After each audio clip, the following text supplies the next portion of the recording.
जय श्री राम। सनातन ज्ञान की गंगा में आप सभी सुधीजनों का पुनः हार्दिक अभिनंदन है।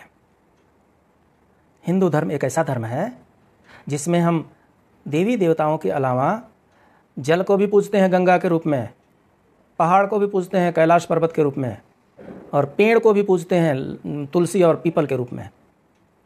तुलसी जी की कथा पहले हो चुकी है, जो नहीं सुने हैं वो तुलसी जी की कथा सुन लेंगे, जलंधर वध में दिया है हमने। आज हम सुनते हैं पीपल के बारे में कि आखिर पीपल का सनातन धर्म में इतना महत्व क्यों है, कैसे है। भगवान श्री कृष्ण गीता के 10वें अध्याय में स्वयं कहते हैं, तुलना करते हुए, कि वृक्षों में मैं पीपल के समान हूँ। अर्थात भगवान श्री कृष्ण को पीपल बहुत ही प्यारे हैं, बहुत ही प्रिय हैं। और अन्य जगहों पर पढ़ने से ये पता चलता है कि पीपल के निचले हिस्से में ब्रह्मा, बीच वाले हिस्से में विष्णु और ऊपर वाले हिस्से में शिव का वास होता है। पीपल में तीनों देवताओं का वास होता है। तो इतनी महत्व पीपल को कहाँ से मिल गया, इसके बारे में जानते हैं। हुआ यूं कि एक महर्षि दधीची होते हैं और उनके पुत्र एक पिपलाद ऋषि होते हैं। महर्षि दधीची देवासुर संग्राम में अपनी हड्डियों से वज्र बनाने के लिए उन्होंने अपने आप को मार डाला और उनकी हड्डियों से वज्र बनाया विश्वकर्मा जी ने। उस वज्र को इंद्र ने यूज किया देवासुर संग्राम में, तब जाकर के वो लोग देवासुर संग्राम जीत पाए थे। जिस समय दधीची ऋषि ने अपनी हड्डियों को दान किया, उस समय दधीची ऋषि की जो पत्नी थी वो गर्भवती थी। उन्होंने कहा कि ऋषि तो चले गए, मैं भी सती हो जाऊंगी। सती होने से पूर्व उन्होंने अपने बच्चे को निकाल करके पीपल के पेड़ के नीचे रख दिया और पीपल के पेड़ के नीचे रख करके वो सती हो गई। वो जो दधीची मुनि का जो बालक था वो पीपल के कंटोरे में ही बैठ करके और वहीं पर पला बढ़ा, वहीं पे पीपल के पत्ते, पीपल के फल, उन्हीं को खा करके वो बड़ा हुआ। बड़ा होने के बाद से एक दिन नारद मुनि उधर से गुजर रहे हैं और उनसे बात करते हैं कि हाँ जी बताइए। वो बालक को कुछ समझ में नहीं आता कि मैं कौन हूँ और क्या हूँ और यहाँ पर कैसे हूँ। फिर नारद जी अपनी अंतरशक्ति को जगाते हैं और तब उनको ध्यान में आता है। तब वो बताते हैं कि हे ऋषिवर, आप महर्षि दधीची के पुत्र हैं और चूंकि आप पीपल से ही पले हुए हैं इसलिए आपका नाम पिपलाद ऋषि हम रख देते हैं। आपके पिता ने देवासुर संग्राम में अपनी बलि दी है और अपना बलि दे करके उनकी हड्डियों से वज्र बनाया गया था और जिससे देवासुर संग्राम में देवता जीत सके थे, इसलिए आप आदरणीय हैं। आपकी माता भी परम आदरणीय है। पिपलाद मुनि पूछते हैं, ये सब तो ठीक है ऋषिवर, ये बताइए किसी न किसी की तो कुदृष्टि पड़ी होगी मेरे पिताश्री पर, तभी ऐसा पिताश्री को भी भुगतना पड़ा, माताश्री को भी भुगतना पड़ा। नारद मुनि बताते हैं कि उस समय शनि की दृष्टि आपके पिताश्री पर पड़ी हुई थी और इसलिए आपके पिताश्री को बलिदान देना पड़ा। पिपलाद मुनि वहाँ पर फिर से जप में बैठते हैं और जप के बाद से पीपल का एक डंडा उनको ब्रह्मा जी देते हैं और उस डंडे से ऐसा कहा जाता है कि शनि महाराज की दमदार पिटाई करते हैं, भगा देते हैं। और तब से ऐसा कहा जाता है कि पीपल के पेड़ में पूजा कर दीजिए, आप जल चढ़ा दीजिए, शनि महाराज रफू चक्कर। अब बातें ये आती हैं कि पीपल की पूजा कब करनी चाहिए। अलग अलग तरह के इसमें कथनी है, अलग अलग तरह की करनी है। तो इसमें ये देखते हैं कि क्या मेजॉरिटी के लोग क्या बताते हैं। मेजॉरिटी का भावना ये कहता है कि पीपल की पूजा दिन में करनी चाहिए, रात में नहीं करनी चाहिए। बेस्ट दिन जो है वो सैटरडे है, संडे को बिल्कुल नहीं करना चाहिए। इसके पीछे क्या तर्क है ये भी जान लेते हैं।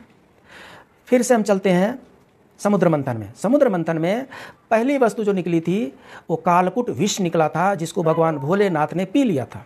उसके बाद से जो दूसरी वस्तु निकली थी वो दरिद्रा देवी निकली थी, जिनको अलक्ष्मी भी कहते हैं।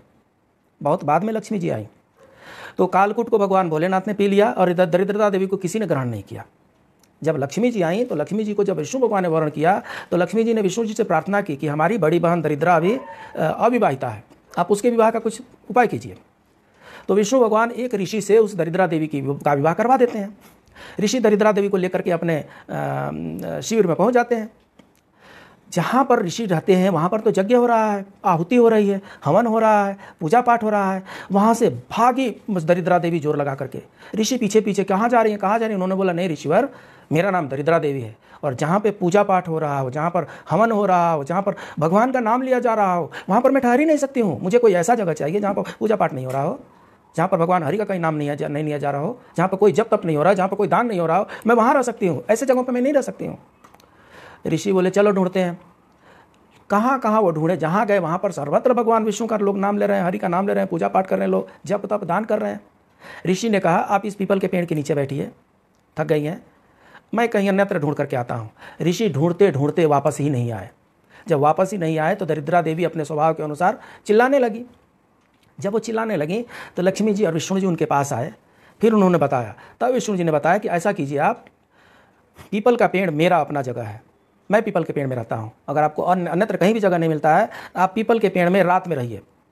दिन में हमारे भक्त हमारे पूजा पाठ करने के लिए आते हैं, तो दिन में आप वहाँ पर रहिए जहाँ पे पूजा पाठ नहीं हो रही हो, जहाँ पे दान दक्षिणा नहीं हो रहा, जहाँ पर जब तप नहीं हो रहा है, वहाँ पर आप रह लीजिए। और रात में शयन के लिए आप पीपल के पेड़ पर आ जाइए। ऐसा कहा जाता है कि पूरी रात्रि मीन्स लगभग शाम के 8 बजे से लेकर और सुबह के ब्रह्म मुहूर्त तक रात्रि में दरिद्रा देवी पीपल के पेड़ पर रहती हैं। और इसीलिए ये बताया जाता है कि रात्रि के समय में पीपल के पेड़ पर पूजा नहीं करनी चाहिए।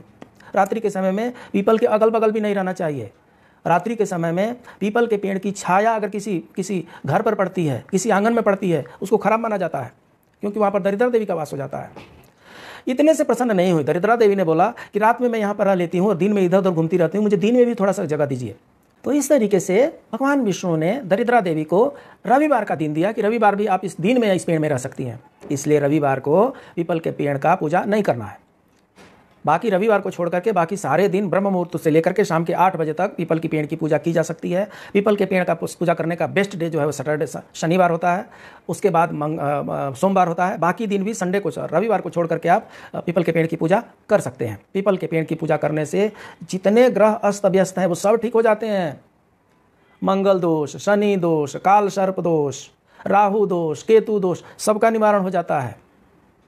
इसलिए आप अगर किसी भी तरीके से परेशान हैं, शनिवार के दिन स्पेशली 1 लोटा जल लीजिए, जल में थोड़ा गंगा जल डालिए, 2-4 चम्मच उसमें दूध डालिए, कुछ काला तिल डाल लीजिए, कुछ गुड़ डाल लीजिए और ले करके पीपल के पेड़ के पास पहुंच जाइए और 7 परिक्रमा जो करनी है कम से कम 7 बार परिक्रमा कीजिए। और हर परिक्रमा में वहाँ पर जल डालते जाइए। ओम नमः शिवाय बोल सकते हैं, ओम नमो भगवते वासुदेवाय बोल सकते हैं, ओम शिव शनि देवाय नमः बोल सकते हैं, हनुमान चालीसा का पाठ करते हुए परिक्रमा कर सकते हैं। 7 परिक्रमा कीजिए, अपना सारा जल वहाँ पर अर्पित कीजिए, नमस्कार में मानिए, क्षमा याचना कीजिए और वहाँ से चलते बनिए। आपके जितने भी ग्रह अस्त व्यस्त हैं सब ठीक हो जाएंगे, सब पॉजिटिव आपको एनर्जी देने लगेंगे। पीपल के पास एक बार जा करके तो देखिए। वैज्ञानिक रूप से पीपल एक ऐसा पेड़ है जो 24 घंटा ऑक्सीजन देता है। वहाँ पर बैठने से शरीर के अनेक प्रकार की व्याधियाँ दूर होती हैं। समय मिले तो दिन में जाकर के 10 मिनट, 20 मिनट, आधा घंटा, 1 घंटा पीपल के पेड़ के नीचे बैठिए, प्यूरिफाइड ऑक्सीजन मिलेगा, शरीर की बहुत सी व्याधियां दूर हो जाएंगी। ये वैज्ञानिक तथ्य है।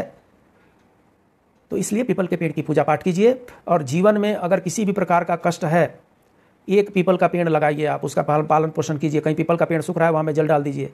नदी के किनारे एक पीपल का पेड़ लगा लीजिए, देखिए कितना आपको फल प्राप्त होता है, क्योंकि ये भगवान श्री कृष्ण का पेड़ है। ये पेड़ भगवान श्री कृष्ण को बहुत प्रिय है। आज की चर्चा सिर्फ इतना ही। मिलते हैं कल फिर एक नए टॉपिक के साथ। तब तक के लिए जय श्री राम।